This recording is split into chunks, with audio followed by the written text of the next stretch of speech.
Hello నమస్తే. నేను journalist Srinivas. ఈరోజు న్యూస్ అనాలిసిస్లో ముందుగా ప్రజాశక్తి పేపర్లో వార్తలను చూద్దాం. మెడికల్ కాలేజీల ప్రైవేటీకరణపై నిన్న శాసన మండలి స్తంభించిందట. అదే శాసన మండలితో పాటు రాష్ట్ర వ్యాప్తంగా నిన్న మెడికల్ కాలేజీల ప్రైవేటీకరణ కోసం పీపీపీ పద్ధతిలో ఈ ప్రొక్యూర్మెంట్ టెండర్లు పిలిచారు ప్రభుత్వం. దానిపైన ఒక శాసన మండలిలోనే కాకుండా బయట కూడా ప్రజాక్షేత్రంలో ప్రజలు రోడ్ల మీదకి వచ్చారు. ప్రైవేటీకరణ విరమించండి, ప్రైవేటీకరణని ఆపండి, లేదంటే తెలుగుదేశం పార్టీకి కూటమి ప్రభుత్వానికి గుణపాఠం చెబుతామని చెప్పి ప్రజలు నిరసన వ్యక్తం చేశారు. విరమించండి అని చెప్పి ప్రజాగ్రహం ఒక రకంగా ఈ ప్రైవేటీకరణ పీపీపీ పేరుతోని ఏదైతే ప్రభుత్వ మెడికల్ కాలేజీని ప్రైవేటు పరం చేయడానికి చంద్రబాబు నాయుడు గారు పూనుకుండో ఆ ప్రైవేటీకరణ ముసుగులో ప్రభుత్వ వైద్యాన్ని, ప్రభుత్వ వైద్య విద్యని, వీటన్నిటిని పేద ప్రజలకి, పేద విద్యార్థులకు దూరం చేసే కార్యక్రమం కుట్ర జరుగుతుంది ఒకవైపు.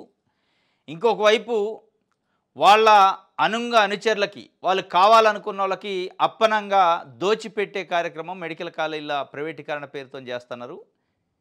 ఇది చరిత్రహీనులైతారు మీరు అని చెప్పి పదే పదే ఇప్పుడు పార్టీలు, ప్రజాస్వామ్యవాదులు, పత్రికలు మొత్తుకుంటున్నాయి. అయినా లేదు, నేను విరమించను, ముందుకే పోతా అంటారు. నిన్న సిపిఎం పార్టీ, వైఎస్ఆర్సీపీ పార్టీ, ప్రతిపక్ష పార్టీలు పిలిపించిన పెద్ద ఎత్తున ప్రజలు ఆ మెడికల్ కాలేజీల ప్లేసులకు వెళ్ళి నిరసన వ్యక్తం చేశారు.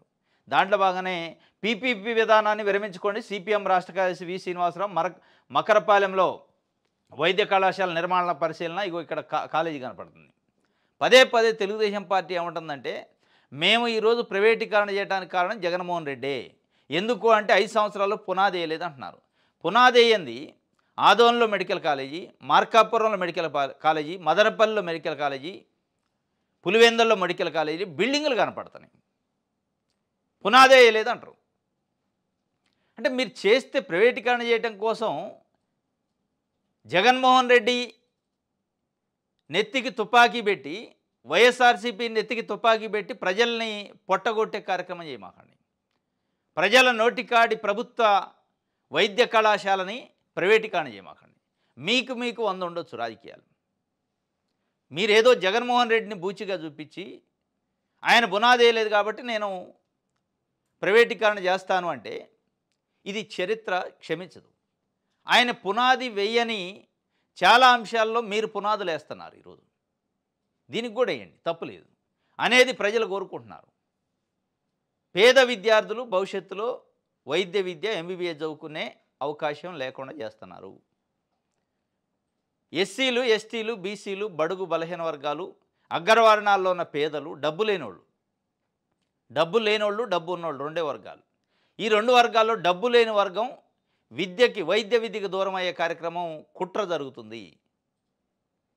ఆ వైద్య విద్యను తెసిపోయి ప్రైవేట్ వాళ్ళ చేతిలో పెట్టి వ్యాపారం చేసే కార్యక్రమాన్ని నాంది పలికారు. దానికి జగన్మోహన్ రెడ్డి అనే వ్యక్తి మాజీ ముఖ్యమంత్రి పైన తుపాకీ పెట్టి నువ్వు కట్టలేదు కాబట్టి మేము చేస్తామంటారు. కట్టంద పునాదులే కట్టంద బిల్డింగ్లు ఎక్కడి నుంచి వచ్చినాయి? ఒకవేళ ఆయన కట్టలేదు అనుకున్నా మీరు కట్టండి, తప్పే ఉంది అనేది. మొత్తానికైతే విరమించండి అని రాష్ట్ర వ్యాప్తంగా ప్రజలు ప్రైవేటీకరణకు వ్యతిరేకంగా నిరసన వ్యక్తం చేస్తున్నారు. మరి దీని ఆయన ఎనిక్కిపోతారా అంటే ఎనిక్కిపోయే అవకాశాలు ఏ మేరకు ఉన్నాయంటే, ఇంకా పెద్ద స్థాయిలో ఉద్యమాన్ని తీసుకోవాలి, ప్రజలు రోడ్ల మీదకి రావాలి, ప్రజలు ఆగ్రహం ఇంకా పెరగాలి, నిలదీయాలి, ప్రశ్నించాలి, ప్రభుత్వంకి తెలవాలి ఆ సీరియస్నెస్. తెలిస్తే అప్పుడు ఏమన్నా చూస్తారేమో. మొత్తానికి నిన్న మండలి కూడా స్తంభించిపోయింది. ఇది ఒకటైతే నదుల అనుసంధానంతో లబ్ధి, అనుసంధానం అంటే నదులు అనమాట, నదుల అనుసంధానంతో లబ్ధి, అది ఎన్డీఏ కూటమి ప్రభుత్వమే చేయాలి, బాధ్యత మీదే అని చెప్పి కేంద్ర ప్రభుత్వం పైన చంద్రబాబు నాయుడు గారు వేశారు. మంచినే ఉంది.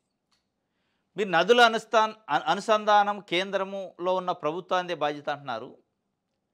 ఇదే పోలవరం కూడా మేమే కడతామని కేంద్రం తీసుకుంది. 2014లో మోడీ గారు ప్రధానమంత్రిగా అయిన తర్వాత, రాష్ట్రం విడిపోయిన తర్వాత రాష్ట్ర పునర్విభజన చట్టంలో భాగంగా పోలవరం ప్రాజెక్ట్ని జాతీయ హోదా ప్రాజెక్టుగా ప్రకటించి కేంద్రమే నిర్మించి హ్యాండ్ ఓవర్ చేస్తుంది స్టేట్కి, జాతికి అని చెప్పారు. లేదు నేనే నిర్మిస్తా అంటే ఇప్పుడు మళ్ళీ నదుల అనుసంధానం బాధ్యత మీదే అని చెప్పి చెప్తున్నారు. ఇది ఆ రోజు చంద్రబాబు నాయుడు గారు తీసుకున్న నిర్ణయం, కేంద్రం అవసరం లేదు నేనే నిర్మిస్తా అని తీసుకున్న నిర్ణయం వల్ల ఈ రోజు కూడా పోలవరం పూర్తి కాలేదు. ఈ రోజు కాదు, భవిష్యత్తులో పోలవరం పూర్తి కాకపోయినా దానికి కారణం, ప్రధాన కారణం అదే. చంద్రబాబు నాయుడు నిర్ణయమే దానికి ఉరితాడైంది పోలవరానికి. దానికి సంబంధించి ఒక వార్త ఇచ్చారు. ఇంకోటి ఇక్కడ ఏం చెప్తుండంటే, పోలవరాన్ని నాశనం చేశారు గత పాలకులు అని చెప్తుండు. గత పాలకులు పట్టిసీమ వద్దన్నారని, అయినా తాము పట్టుబట్టి 1400 కోట్లు వెచ్చించి పూర్తి చేసామని చెప్పారు. నీటిని కృష్ణానదికి మళ్లించడం ద్వారా దానికి 40 రెట్లు ఆదాయం వచ్చిందని అన్నారు. గత పాలకులు పట్టిసీమ వద్దన్నారట, అయినా నేను కట్టిన 1400 కోట్లని. గత పాలకులు చాలా వద్దనంటారు, చాలా కట్టొద్దనంటారు, కట్టి ఉంటారు, రకరకాలే ఉంటాయి. మీరు మెడికల్ కాలేజీల విషయంలో గత పాలకులను చూపించి నేను కట్టను, ఆయన కట్టలేదు కాబట్టి అని చెప్తుండ్రు. మిగతా విషయాల్లో, అమరావతి నిర్మాణం విషయంలో, పోలవరం విషయంలో, లేదా ఇంకొక విషయంలో, రాజధాని విషయంలో ఎక్కడ ఎనికిపోవట్లే. గత పాలకులు వద్దన్నదాన్ని కూడా చేస్తాను. మరి గత పాలకులు తెచ్చిన కాలేజీలని నిర్మించలేదనే సాకుతోని మీరు ఈరోజు ప్రైవేటీకరణ చేస్తున్నారు. మొత్తానికైతే నదుల అనుసంధానంతో లబ్ధి ఉంటుంది అని చెప్పి ఒక వార్తని ఇచ్చారు. సాక్షి పేపర్ చూద్దాం. రైట్. పీపీపీపై ప్రజాగ్రం. పీపీపీ అంటే ప్రైవేటీకరణ పైన. దానికి ముద్దు పేరు చంద్రబాబు నాయుడు గారు పీపీపీ అని పెట్టిండు.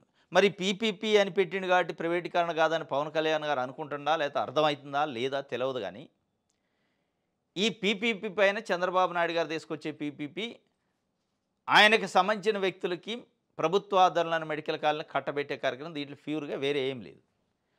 దాన్ని కనీసం అడ్డుకునే ప్రయత్నం, కనీసం మాట్లాడే ప్రయత్నం చేయట్ల. మార్పు కోసం రాజకీయాల్లోకి వచ్చిన పవన్ గారు, పార్టీ పెట్టిన పవన్ కళ్యాణ్ గారు దాన్ని కనీసం దానిపైన రివ్యూ చేయట్లే. మొత్తానికి ప్రజల ఆగ్రహం వ్యక్తం చేస్తున్నారు. కనీసం పవన్ కళ్యాణ్ గారు ఇప్పుడు ప్రజల ఆగ్రహాన్ని గుర్తించి అయినా మీరు నోరు తెరవండి, నిలదీయండి, మాట్లాడండి. కనీసం ఇంటర్నల్ మీటింగ్లో చెప్పండి, ప్రైవేటీకరణ వద్దు, మనం ప్రభుత్వ ఆదాయాలను నిర్వహిద్దాం, మనం నిర్వహించలేస్తాం, మనం ఇంత పెద్ద స్టేట్, ఇంత వ్యవస్థ నాకు అని చెప్పండి. మిమ్మల్ని చరిత్ర గుర్తుపెట్టుకుంటుంది. ఇది మొత్తానికి అయితే ప్రజా ఆగ్రహం. పోలీసులు అడ్డుకుంటున్న కథం దొక్కిన జనం. వైఎస్ఆర్సీపీ చెలో మెడికల్ కాలేజీ కార్యక్రమం విజయవంతమైంది. వైఎస్ జగన్ పిలుపుతో పెద్ద సంఖ్యలో పాల్గొన్న విద్యార్థులు, యువత.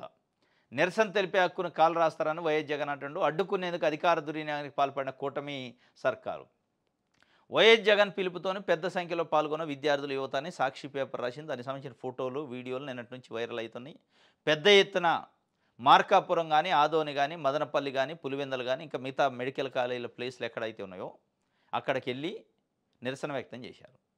ఇదే అంశం పైన ఆంధ్రజ్యోతి, ఈనాడు పేపరు వైఎస్ జగన్మోహన్ రెడ్డి వైఎస్ఆర్సీపీ పిలుపుకి ప్రజలు స్పందించలేదని రాశారు.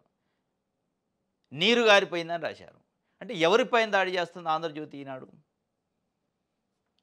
మీరు ప్రైవేటీకరణ వ్యతిరేకించాలి. ఒక పత్రికగా, ఒక జర్నలిస్ట్గా ప్రైవేటీకరణ వ్యతిరేకించారు అంటే దాని అర్థం ప్రజలకు మద్దతు ఇస్తున్నట్టు. మీరు పేద ప్రజల ఉచిత వైద్యాన్ని వాళ్ళకి అందించడానికి మీ ఫైట్ చేస్తున్నట్టు. లేదు ప్రైవేటీకరణ కావాల్సిందే, ప్రైవేటీకరణకి ఎవరు మద్దతు అంటే నిరసన తెలపలేదు, ప్రైవేటీకరణ వ్యతిరేకించట్లేదని చెప్తున్నారంటే మీరు దాని అర్థమైంది. మీరు చంద్రబాబు నాయుడు గారు ఎవరైతే బినామీలకో లేకపోతే ఆయన అనుచరులకో, ఆయన కావాలనుకున్న వాళ్ళకో అప్పనంగా ప్రభుత్వ మెడికల్ కాలేజీని అప్పజెప్పాలనుకుంటుండో వాళ్ళకు ఒత్తాసు పలుకుతుండ్రు.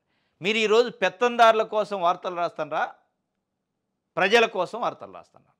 అంటే పెత్తందారులు, పెట్టుబడిదారులు, పారిశ్రామికవేత్తలు, బడాబాబులు, అగ్ర వర్ణాల కోసం మీరు మీ పేపర్లు, టీవీ ఛానళ్ళు పనిచేస్తున్నట్టుంది. ఇది ఈరోజు ప్రజాగ్రం పెళ్ళు బిక్కింది. దీనికి సంబంధించిన ఫోటోలు కూడా ఉన్నాయి. ఇది ఆదోని మండలం, ఆదోని మెడికల్ కాలేజీకి సంబంధించి. ఇది మార్కాపురం, ఇది బాపట్ల మెడికల్ కాలేజీ, ఇది అనకాపల్లి, మదనపల్లి, ఇది పెనుకొండ, ఏలూరు, ఇట్లా విజయనగరం, భీమవరం, రాజమండ్రి, పాడేరు, అమలాపురం, మచిలీపట్నం, నంద్యాల, ఇటు ఎక్కడక్కడ బిల్డింగుల పైన మరి ఎక్కి నిరసన తెలుపుతుంది. ఈ ఐదు కనపడాల ఆంధ్రజ్యోతికి. అసలు ఆ పిలుపుకి ఎవరు స్పందించలేదని చెప్పి రాసిండు. అంటే దీని అర్థం ఏంది? పిలుపుకి స్పందించలేదు కాబట్టి మనం ప్రైవేటీకరణ చేసుకోవచ్చు అని చెప్తుంది. ప్రైవేటీకరణకి మొగ్గు ఆంధ్రజ్యోతి, ఈనాడు, చంద్రబాబు నాయుడు గారి చెరోకేపు ఉండి, అంటే కుడి ఒకళ్ళు ఎడమ ఒకళ్ళు ఉండి భజన చేస్తాను. మీ భజనకు ఒక అద్దు అదుపు లేదు. మీ భజన పేద విద్యార్థులకి అందాల్సిన వైద్య విద్యను దూరం చేసే భజన మీది. పెత్తందారుల చేతిలో వైద్య విద్యను పెట్టి కోట్ల రూపాయలకు సీట్లు అమ్ముకునేదానికి మీరు మద్దతు ఇస్తున్నారు. ఆత్మ పరిశీలన చేసుకోవాలి. ఈరోజు తెలుగుదేశం పార్టీ పత్రికలు కూడా ఎంత కాదనుకున్న ఏ పార్టీ పత్రిక అయినా అది పత్రిక కాబట్టి, జర్నలిస్టు నేపథ్యం ఉంటుంది కాబట్టి కనీసంలో కనీసం సున్నితంగానైనా విమర్శించండి. ఇది ఈ ప్రజాగ్రహం ఎక్కడా కూడా తెలుగుదేశం పార్టీ పత్రికలకి కనపడలేదు, వినపడలేదు. రైట్. ఆరోగ్యశ్రీ బకాయిలు 2725 కోట్లు ఉన్నమాట నిజమే. శాసనసభలో వైద్య ఆరోగ్య శాఖ మంత్రి సత్యకుమార్. నిజమే అయితే మరి వాటిని చెల్లించేది ఎప్పుడు? వాళ్ళు మేము వైద్యం చేయము అని చేతులు ఎత్తేసేదాకా ఎందుకు ఆగారు? వాళ్ళు కనీసం 2725 కోట్ల ఒక 500 కోట్లన్న జమ వేయండి, మేము వైద్యాన్ని కొనసాగిస్తాం, దాని తర్వాత మీరు మిగతాయి గ్రాడ్యువల్గా 1 by 1 చెల్లించుదురు అని చెప్పారు. అయినా కానీ స్పందన లేదు. మండల్లో 2725 కోట్లు అయితే బకాయింది కానీ మేము చెల్లించలేదు అన్నట్టు చెప్పినట్టుంది. పవన్ కళ్యాణ్ అందుబాటులో ఉండడం లేదు, సమస్యలు చెబుదామంటే ఆయన దొరకడం లేదు, కాలుష్య నియంత్రణలో పీసీబీ విఫలమైంది. TDP MLA bonda Uma. నేను ఇలాంటి సమస్యలు 100 చెప్పగలను. ఉమా తన వ్యాఖ్యలను ఉపసంహరించుకోవాలి. డిప్యూటీ సీఎం పవన్ కళ్యాణ్ ఘాట్ స్పందన. నిన్న అసెంబ్లీ వేదికగా తెలుగుదేశం పార్టీ వర్సెస్ పవన్ కళ్యాణ్ నడిచింది. తెలుగుదేశం పార్టీ వర్సెస్ ఎందుకు అంటున్నాం అంటే, Telugu Desam party MLA bonda Uma Telugu Desam party అధ్యక్షుడు చంద్రబాబు నాయుడు గారికి, ముఖ్యమంత్రి గారికి అత్యంత సన్నిహితుడు, ఇష్టమైన వ్యక్తి. లోకేష్ గారికి చాలా దగ్గర వ్యక్తి బోండా ఉమా. ఆయనతోని మరి వీళ్ళు అనిపించారా, ఆయన అనడా తెలియదు కానీ మొత్తానికైతే డైరెక్ట్గా పవన్ కళ్యాణ్ గారు డిప్యూటీ సీఎంని అటాక్ చేసింది. పవన్ కళ్యాణ్ గారు ఆఫీసులో దొరకడు, ఏదైనా సమస్య చెబుదామంటే దొరకడు, ఆ సమస్యకు సంబంధించిన అధికారులకు చెప్తే వాళ్ళు పట్టించుకోరు. ఆయన డిపార్ట్మెంట్లో పీసీబీ అంటే పొల్యూషన్ కంట్రోల్ బోర్డుకు సంబంధించి ఆయన చెప్పిండు. ఒక కంపెనీ విడుదల చేస్తున్న పొల్యూషన్ వల్ల ఆయన కాన్స్టిట్యున్సీలో ప్రజలు ఇబ్బంది పడుతున్నారని కంప్లైంట్ ఇచ్చిండట పీసీబీ, పొల్యూషన్ కంట్రోల్ బోర్డుకి. దానిపైన హైకోర్టులో పిల్ వేసిండట. దానిపైన పోలీస్ డిపార్ట్మెంట్కి కంప్లైంట్ ఇచ్చిండట. అయినా స్పందన లేదని డిప్యూటీ సీఎం ఆ శాఖ కాబట్టి, అటవీ పర్యావరణ శాఖ కాబట్టి ఆయనకు చెబుదామని పోతే దొరకట్లేదట. అంటే దీన్ని బట్టి పవన్ కళ్యాణ్ గారు ఒక కూటమి పార్టీలో ఉన్న ఒక ప్రధాన ఎమ్మెల్యేకే కలవని పరిస్థితి ఉంటే ప్రజలకి ఏ మేరకు కలుస్తారు? వారే చెప్పారు డైరెక్ట్, నువ్వు కలవు, సమస్య చెబుదామంటే కలిసే పరిస్థితి లేదు మాకని. అంటే ప్రజలకు కూడా ఇంకా చాలా దూరంలో ఉన్నట్టే. మరి ఎందుకు వచ్చింది విమర్శ?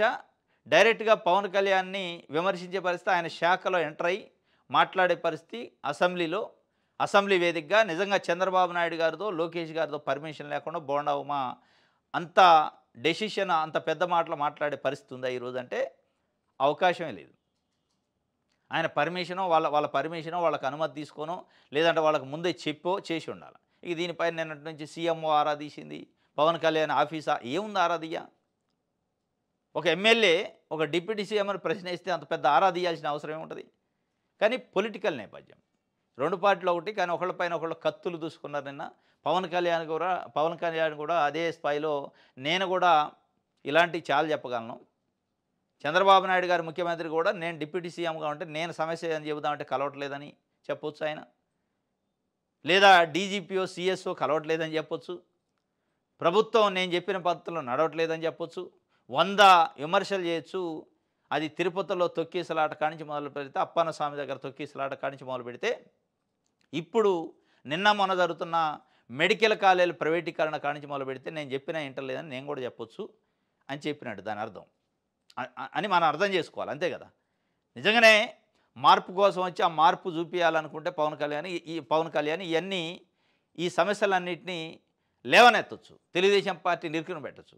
నన్ను డైరెక్ట్గా అటాక్ చేశారు కాబట్టి నేను కూడా మరి ఇరుకున పెడతా అని చెప్పిండ. కానీ ఉమా తన వ్యాఖ్యలను ఉపసంహరించుకోవాలని డిప్యూటీ సీఎం ఘాటు స్పందన చేసిండట.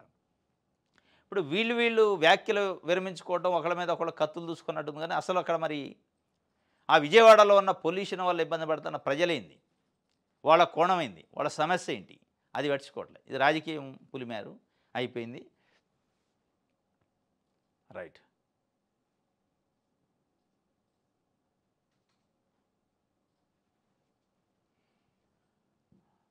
ఆంధ్రజ్యోతి చూద్దాం. వైసీపీకి భారీ శాఖట, టీడీపీలో చేరారు ముగ్గురు ఎమ్మెల్సీలు. రాజశేఖరు, బల్లి కళ్యాణ్, కర్రి పద్మశ్రీలకు కండువా గప్పి మరీ చంద్రబాబు నాయుడు గారు పట్టుకొచ్చిండ. మేము రాజీనామాలు చేసి నెల గడిచినాయి. ఇప్పుడు వీళ్ళు నిర్మా పౌడర్ వేసి కడిగినట్ట. వైఎస్ఆర్సీపీలో ఉన్న నాయకులంతా అవినీతి పరులు, కబ్జాకోర్లు, వాళ్ళు అసలు రాజకీయాల్లోకి పనికిరారని ఇదే తెలుగుదేశం పార్టీ చంద్రబాబు నాయుడు గారు చెప్పేది. ఇదే ఆంధ్రజ్యోతి కూడా వార్తలు రాసేది. ఎవరైతే వైఎస్ఆర్సీపీలో ఉంటే వాళ్ళు ముద్రేయటం అవినీతి పరుడని. ఇది నెల్లూరు ఇప్పుడు తెలుగుదేశం పార్టీ ఎంపీగా ఉన్న వేమిరెడ్డి ప్రభాకర్ రెడ్డి, అప్పుడు వైసీపీలో రాజ్యసభ మెంబరు. ఆయన అసలు జడ్జీలనే మేనేజ్ చేసేది జగన్మోహన్ రెడ్డి తరపున అని చెప్పిండు, రాశారు. ఆయన ఎప్పుడైతే తెలుగుదేశం పార్టీ కండ కప్పుకుండో పునీతుడైపోయాడు. ఇక ఆయన నీతివంతుడైండు, కడిగిన ముత్యమైండు. అట్లా ఇప్పుడు ముగ్గురు ఎమ్మెల్యేలు కూడా మొన్నటిదాకా వైఎస్ఆర్సీపీలో ఉన్నారు. వాళ్ళు వైఎస్ఆర్సీపీలో ఉన్న రోజులలో ఇదే ఆంధ్రజ్యోతి, ఇదే ఈనాడు, ఇదే తెలుగుదేశం పార్టీ సోషల్ మీడియా వాళ్ళని అవినీతి పరులని ముద్రేసింది. మరి వాళ్ళని ఏం పెట్టి కడిగారు ఇప్పుడు? రిన్ సబ్బా, నిర్మా డిటర్జెంట్ పౌడరా, లేదా తెలుగుదేశం పార్టీ ఇంకేమైనా కషాయాలు లాంటివి ఉన్నాయా? మొత్తానికైతే ముగ్గురు ఎమ్మెల్యేలు తీసుకున్నారు. వైసీపీకి భారీ శాఖట. వైసీపీ నుంచి జాయిన్ అయ్యారు. వీళ్ళు ఎప్పుడో రిజైన్ కూడా చేశారు పార్టీకి, దాని ఎమ్మెల్సీ పదవికి, కానీ ఆమోదించలేఆయన ఈ భారీ శాఖలో ఉంది అని చెప్పి ఒక వార్త రాశారు. బోండా మాటల మంటలు, పీసీబీ చైర్మన్ పై తీవ్ర ఆరోపణలు. ఆయన పీసీబీ చైర్మన్ పైన చేయలే ఆరోపణలు, పీసీబీ చైర్మన్ పైన చేస్తూ పవన్ కళ్యాణ్ అండ ఉందా అని చెప్పిండు. ఈయన ఆంధ్రజ్యోతి ఆయన ఏంటంటే కొంచెం ఆ స్ప్లిట్ని కాపాడే ప్రయత్నం. వాళ్ళు పగిలిపోతుంటే కూటమి పగిలిపోతాడు, అతికిటాన్ని చూస్తూ ఉంటాడు. బోండావమ్మ మంటలు అంట అసెంబ్లీలో. ఆ మంటలు దేనిపైన అంటే పీసీబీ చైర్మన్ పైన అట. పీసీబీ చైర్మన్ పైన ఆయన మంటలు లేస్తే పవన్ కళ్యాణ్ గారు లేచి మాటలు విరమించుకోవాలనేది అడిగిండు. డైరెక్ట్గా పవన్ కళ్యాణ్ గారి పేరు తీస్తూ ఆయన దొరకడు ఆఫీసులో మేము చెబుదామంటే అన్నాడు. ఇది దీని వెనక మరి తెలుగుదేశం పార్టీ ఉందా ఎంపాడో ఉండి మాట్లాడించిందే కానీ ఈయన దాన్ని కప్పిపుచ్చే ప్రయత్నం ఆంధ్రజ్యోతి ఆయన చేస్తాను. ఇందులో ఎక్కడా కూడా ప్రజల వార్తలు లేవు. ఇక లిక్కర్ స్కామ్ రోజు రాసే సీరియల్ లెక్క ఇది రాత్రే ఉంటారు ఎపిసోడు. ఇందులో ఏముందో ఎవరికి తెలియదు. ఆడ సోదాలైన ఏడు సోదాలైన కీలకమైన డాక్యుమెంట్లు దొరికినాయి అంటారు. ఆ కీలకమైందో దొరకదు. చివరికి ఛార్జ్షీట్ అయితే ఆధారాలు ఉండవు. ఇది ఉంటుంది. ఈడ చంద్రబాబు నాయుడు గారు భజన ఉంటుంది. ఈ మొత్తం పేజీలో ప్రజల గురించి వార్త ఉండదు. ఈనాడు, ఆంధ్రజ్యోతి వీళ్ళిద్దరూ ప్రజల గురించి వార్తలు రాయటం, ప్రభుత్వాన్ని అడగటం, ప్రశ్నించడం మర్చిపోయారు.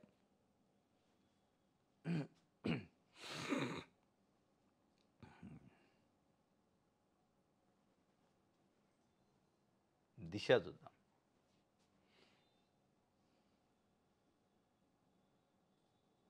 వైద్య సేవల బిల్లులు త్వరగా చెల్లిస్తాం. ఎప్పుడు వైద్యం ఆగాకన, మొత్తం వైద్యం ఆపి ప్రజల ప్రాణాలు పోయాక చెల్లిస్తారు. రైట్. ఆయిషా మేరా హత్య కేసులో సిబిఐకి నోటీసులు వచ్చినట్ట. ఎంక్వైరీ రిపోర్టు కోరుతూ తల్లిదండ్రుల పిటిషన్ అక్టోబర్ 10కి విచారణ వాయిదా. హైకోర్టులో వేశారట. హైకోర్టు నోటీస్ ఇచ్చిందట. Ayesha Meera case CBI enquiry చేసింది. ఆ సిబిఐకి సంబంధించిన రిపోర్టు కావాలని. రిపోర్టు కోసం కూడా కోర్టుకు పోవాల్సిన పరిస్థితి వచ్చింది. ఇది దిశకు సంబంధించి. ఆంధ్రప్రభ అమరావతిలో భూసేకరణ ఇక లేనట్టే, నోటిఫికేషన్ వెనక్కి తీసుకున్నారట. అంటే మొత్తం కాదు, మళ్ళీ 343 ఎకరాలుని భూసేకరణ చేయటం కోసం ఒక నోటిఫికేషన్ ఇచ్చారు. భూ సమీకరణ కాదు, సేకరణకి. దానిపైన వెనక్కి తీసుకున్నారట నోటిఫికేషన్ని. ఇక అది లేనట్టే అని చెప్పి ఒక వార్త. దాంతోపాటు నాలా ట్యాక్స్ రద్దుకు చట్ట సవరణ, అమరావతిలో ఎస్పీవీకి పచ్చజెండా, ఆటో డ్రైవర్లకు 15,000 రూపాయల ఆర్థిక సాయానికి గ్రీన్ సిగ్నల్. దీంట్లో మొత్తంగా క్యాబినెట్ భేటీలో ఆటో డ్రైవర్లకు 15,000 రూపాయలు ఇస్తాం దసరాకి అని చెప్పి గతంలో చంద్రబాబు నాయుడు గారు ఈ మధ్య కాలంలో ప్రకటన చేశారు. ఆ ప్రకటనకు సంబంధించి క్యాబినెట్లో ఆమోదం తెలిపారట మంత్రివర్గ భేటీలో. అదొక కీలకమైన పాయింట్. ప్లస్ అమరావతిలో భూసేకరణ వెనక్కి తీసుకున్నారు. నదుల అనుసంధానం బాధ్యత ఎన్డీఏదే, 600 అయినా చేసి తీరుతాం. ఎన్డీఏదే అంటే మీరు కూడా ఉండరా? 600 ఎందుకు కావాలో, 106 ఎందుకు కావాలి? చేస్తానంటే ఇప్పుడు ఎవరు ఆపుతున్నారు? 600 అయినా ఏమైనా చేస్తానంటే మీరు ఎవరైనా ఆపుతున్నారు? ఎవరు ఆపరు కదా. నదుల అనుసంధానం బాధ్యత ఎన్డీఏదే అంటున్నాను.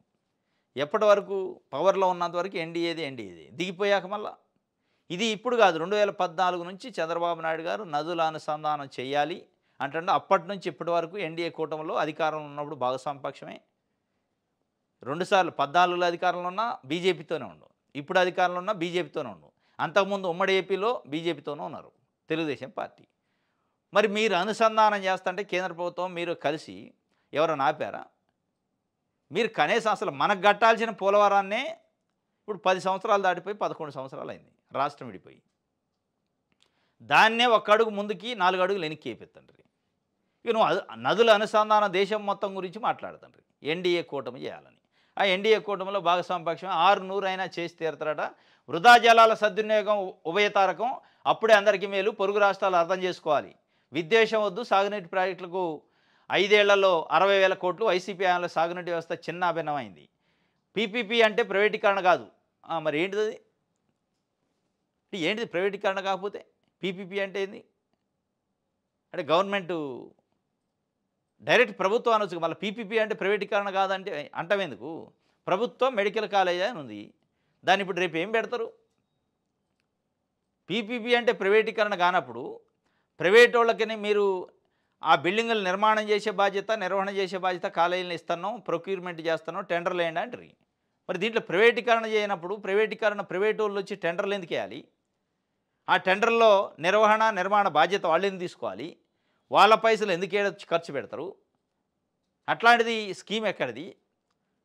ఇంత మరీ పట్టపగులు పచ్చి అబద్ధాలు ఆడితే ఎట్లా? పీపీపీ అంటే ప్రైవేటీకరణే. కాకపోతే గవర్నమెంట్ ప్రైవేట్ కలిసి భాగస్వామ్యం ఉంటుంది. గవర్నమెంట్ సైడ్ అయిపోతే ప్రైవేట్ వాడు వస్తాడు అంతే.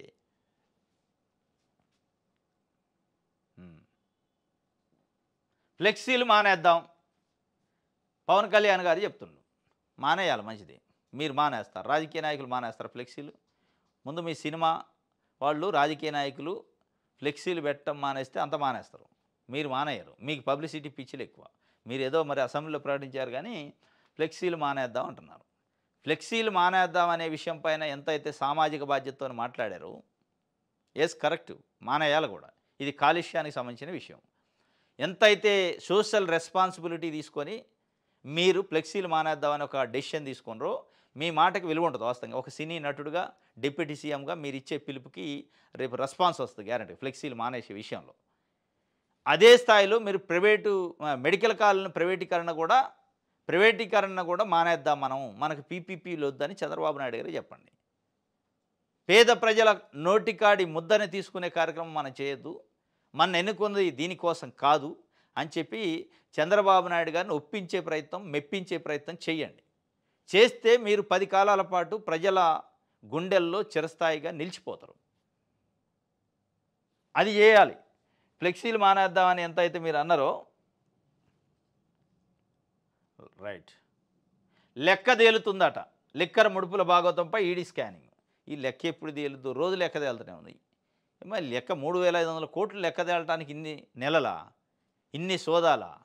ఏ సోదాలు ఏం తేలిందో ఎవరికి కీలకమైన డాక్యుమెంట్లు వచ్చినాయి అంటారు. మరి ఇది ఏమైందో కానీ లెక్క అయితే తేలిందట, ఈడీ సోదాలు చేస్తుంది. రైట్, వాళ్ళు కలిస్తే ఒప్పు, నేను కలిస్తే తప్ప ఎవరైనా కలవచ్చు. బాబును అరెస్ట్ చేసినప్పుడు కేసీఆర్, కేటీఆర్లు ఏమయ్యారు? హైదరాబాద్లో జనం రోడ్లు ఎక్కితే కొట్టించారు ఎందుకు? ఢిల్లీ చిట్ చాట్లో తెలంగాణ సీఎం రేవంత్ రెడ్డి గారు అన్నారు. వాళ్ళు కలిస్తే తప్ప ఒప్పు, నేను కలిస్తే తప్ప అంటే ఎవరిని కలవటం అంటే నారా లోకేష్ గారిని కేటీఆర్ గారు కలిసిండట. నారా లోకేష్ గారిని కేటీఆర్ గారు కలిసిండంటే లోకేష్ గారు దానిపైన స్పందించిండు. ఏం కలవకూడదా?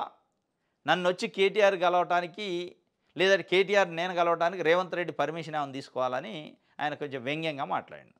దానిపైన ఆయన కోపం వచ్చినట్టు, ఆ కోపాన్ని కూడా అంటే గురువుగారి కొడుకు కాబట్టి సున్నితంగా చెప్పిండు. మీరు కలిస్తేనేమో ఒప్పు, నేను కలిస్తే తప్ప ఎట్లా ఇది సార్? మీ నాయన అరెస్ట్ అయినప్పుడు వాళ్ళే కదా కొట్టించింది అంటాడు. వాళ్ళకి తెలియదు ఆ మాత్రం కొట్టించారా, నిలుపుదల చేశారంటే? ఇప్పుడు ఎవరు కూడా మీ ప్రాపకాల కోసం చూసుకుంటున్నారు తప్ప, అంటే వాళ్ళు కలిస్తే తప్ప, నేను కలిస్తే ఉప్ప, లేకపోతే నేను కలిస్తే తప్పు, వాళ్ళు కలిస్తే ఉప్ప అనుకుంటా పోటీలు పడి మీరు ఈ కలయికలు, చీకటి మీటింగులకి ప్రాధాన్యత ఇస్తున్నారు. ఇంకా ఆయన ఇంకొక అడుగు ముందుకేసి నేను కలిస్తే పగులే కలిస్తే చీకట్లో కలవను అన్నాడు రేవంత్ రెడ్డి గారు. లోకేష్ గారు ఇంకొక అడుగు ముందుకేసి ఫంక్షన్లు చీకట్లోనే ఉంటే రాత్రులే కలుతాం మేము అన్నాడు. దానికి ఢిల్లీలో చిట్ చాట్లో చెప్తుండు, వాళ్ళు కలిసినప్పుడు ఉప్పు అయితే నేను కలవద్దా అని పోటీలు పడి కేటీఆర్ ఈయన రేవంత్ రెడ్డి లోకేష్ని కలవడానికి పోటీలు పడుతున్నట్టు ఉంది. మరి ఆయన కాడ ఏముందో కథ ఏందో.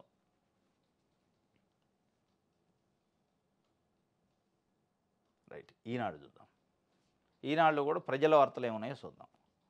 పార్టీలు భజన వార్తలైనా ప్రజలు ఏమున్నాయని. 5 ఏళ్లలో 60,000 కోట్లు సాగునీటి ప్రాజెక్టులు ఖర్చు చేస్తాం, చేయండి, పూర్తి చేయండి. ఖర్చు చేయడం ఒకటే కాదు, ఖర్చు అందరు చేస్తారు. ఖర్చు చేస్తారు, కమిషన్లు వస్తాయి, కాంట్రాక్టులు బాగుపడతారు. కానీ ప్రజలకు ఏమొచ్చిందంటే పూర్తి అయితే ఫలాలు వస్తాయి. 5 ఏళ్లలో ఎన్ని వేల కోట్లు ఖర్చు పెడతారు అనేది కాదు ముఖ్యం, ఎన్ని వేల కోట్లు ఖర్చు పెడితే ఎన్ని లక్షల ఎకరాలకి సాగునీరు వచ్చింది, దాని అవుట్పుట్ ఏందనేది ఇంపార్టెంట్. ఖర్చు పెట్టింది చూపించుకొని నేను ఇన్ని వేల కోట్లు పెట్టినా, నేను ఇన్ని వేల కోట్లు పెట్టి, ఎన్ని వేల కోట్లు పెడితే అంత మీకు మంచిది కావచ్చాము. మీకు కాంట్రాక్టుల కోణంలో మీకు మంచిది కావచ్చాము, ప్రజల కోణంలో పూర్తి అయితేనే ఫలితం. రైట్, ఇది ప్రజల గురించి వార్తలు లేవు, ఇదంతా లిక్కర్ స్కామ్. ఇది ఎపిసోడ్ ఉంటుంది. ఇది ఈ 2 ఆంధ్రజ్యోతి ఈనాడుకి సీరియల్ లెక్క రోజు ఒక ఐటమ్ వేయాల్సిందే. ఆడ ఏమున్నా లేకపోయినా, సిట్టోడు ఒకవేళ సెలవు పెట్టినా, సిట్టు ఇన్వెస్టిగేషన్ చేయకపోయినా, ఈడీ ఇన్వెస్టిగేషన్ చేయకపోయినా, వీళ్ళు ఇన్వెస్టిగేషన్ చేసి ఒక రిపోర్ట్ పట్టుకొచ్చి వేస్తాడు. ఇక అది తప్ప వేరే ఏం లేదు. వైసీపీ ఎమ్మెల్సీలు పార్టీ మారింది. రైట్,